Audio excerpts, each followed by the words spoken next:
Namshukuru Mungu kwamba tumemaliza salama. Tumepokea maelekezo ya leo.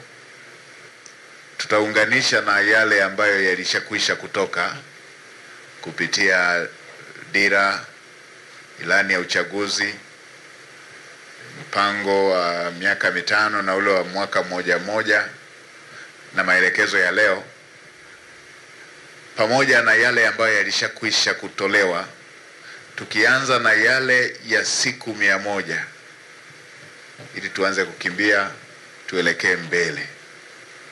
Nilisema juzi pale, naendelea kusisitiza kila mwanatimu member lazima tuende kwa gia ya kupandia mlima, ya kukatisha kwenye mawingu, ya kukatisha kwenye mawimbi ya bahari. Lazima tuwafikie Watanzania kule waliko. Sasa kwa sababu ukinyumbulisha majukumu yaliyoko kwenye ofisi yetu, tunatakiwa tuziratibu sekta zote. Kwa lazima kwa wakati kila kitu tuende nacho kwa kasi inayotarajiwa kuwapatia Watanzania matokeo ya haraka.